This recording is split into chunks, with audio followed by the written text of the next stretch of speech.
Standard 8 subject Social Science, chapter number 9, our economic system. The system of our India, how people are earning money and how they are spending. Each and every activity of a person needs the money to accomplish their activity. Let's understand this from a journey of a rupee from the following example. If we look at the number 1, the picture which shows number 1, there is a bank. A farmer is getting money from the bank and he is investing that money in his farm, which we can see in number 2. Then he is doing his activity of farming and laboring, growing sugar canes in picture number 3. And after that he went to market yard. When the sugar cane is ready, he went to market yard and sell all the sugar cane in the market yard and gets the money from there, which we can see in picture number 4 and 5. After getting money from the market yard, he went to the shop or the market where he purchased many items for his home and spent the money he earned from selling the sugar cane and gets other food to sustain his and his family's life.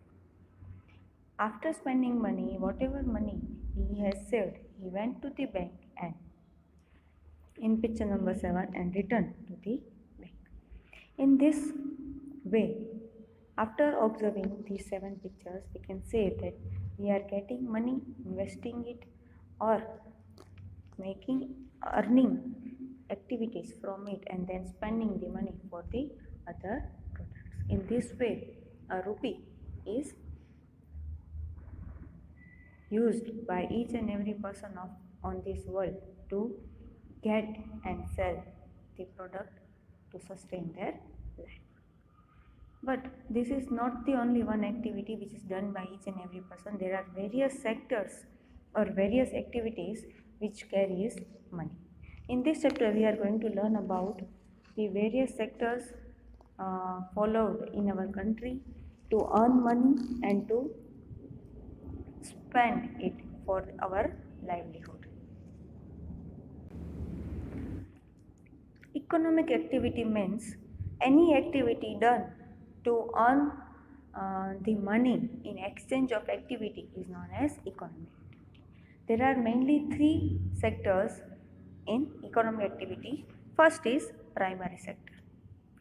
The certain resources obtained directly from nature and are used by us, for example, food, grains, fruits, vegetables, wood, plants, gum, etc.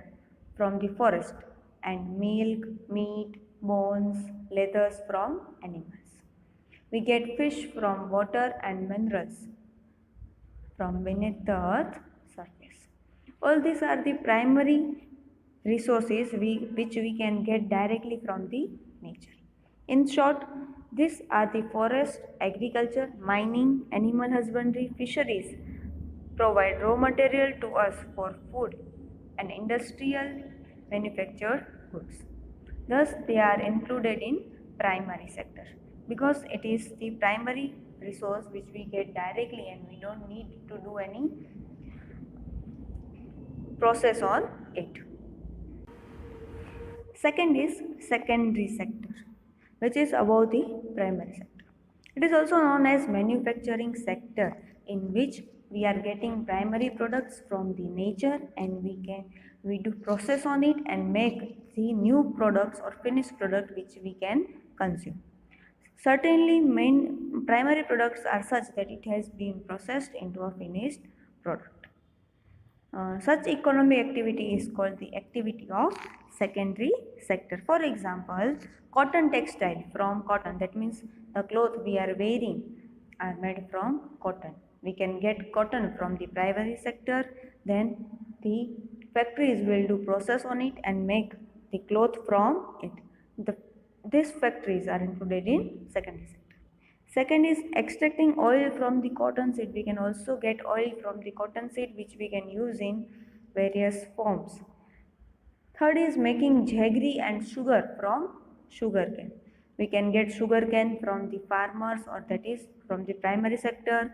Then industries will make process on it and make jaggery and sugar from it. Making bricks from the soil, etc. Small and large scale industries, manufacturing machineries, means of transportation, communication, electrical equipments, consumer goods, chemicals and dyes, clothes, defense equipments, which includes vehicles, means of communication like telephone, computers, mobile phone, electrical equipments, fridge, washing machine, TV, and other equipments, consumer goods, chemicals and dyes, the paints, clothes, then defense equipments, etc., are the part of secondary sector. Secondary sector is also known as industrial sector.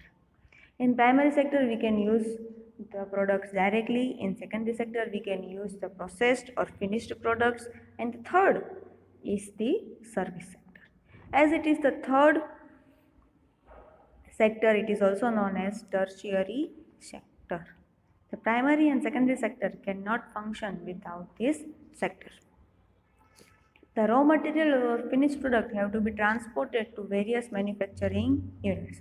For example, if an industry wants to make a jaggery from sugarcane, then they have to get sugarcane from the farms. The sector which provides or which transport the sugarcane from the farm towards the industry, that sector is known as service sector. Airways, waterways, roadways, electricity and other fuel facilities, etc. become essential. To maintain the communication between manufacturing and trading units, telecommunication, letters, internets, etc. are essential. This all includes in service sector.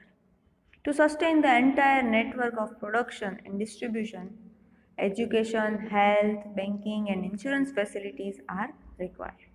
These facilities are included in service sector. In modern times, ATM, call center, software designing, etc. have become important services. We can also get other products from the service sector. The economic activities are classified on the basis of ownership, where all the three sectors work under the various ownership. For example, primary sector, secondary sector, and service sector. If we take example of secondary sector, there are many industries which are government in based industry and which works under the government. There are various banks which are government banks, various banks which are private banks, and various banks which are founded by a cooperative society which is worked in the service sector.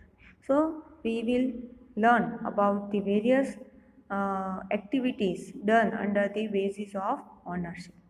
First is government ownership. The industries which are owned by the government and run under the policy of the government are public sector industries. For example, Bhilai Steel Plant, Bharat Heavy Electricals Limited. This is the government industry which makes steel and iron. Oil and Natural Gas Corporation ONGC is also a government owned industry. Second is private ownership. The industries which are owned and run by private owners are termed as private sector units. For example, Tata Iron and Steel Company Limited. Reliance is a private ownership. Torrent, Cadila, etc. are the private has the private owners and run under the private company. Next is joint sector. There are various limitations for public sector where they cannot reach the desired goals, and there are various limitations for private sector which we cannot reach. So at that time, public company, that is government, and private, both sector work with each other. Generally, we find less dedication and commitment towards the work in government or public sector units. To control this and to generate sufficient amount of required capital, the private sector units are asked to join the public sector unit. This is also known as joint sector. In this, government enjoys the greater control and all the work is done by the private sector. Last is cooperative sector. There are many people in the country who are not economically uh, very sound. They are not in the condition to start their own small cottage industry. Such people make a group or a cooperative society where they undertake the manufacturing and selling process. The group of people or the cooperative society will start a business and work for it. The units that are started with cooperation or group of people are known as cooperative sector units. For example, dairy, sugar mills, etc. In next part, we will learn about the liberalization, privatization and globalization in the economic market of the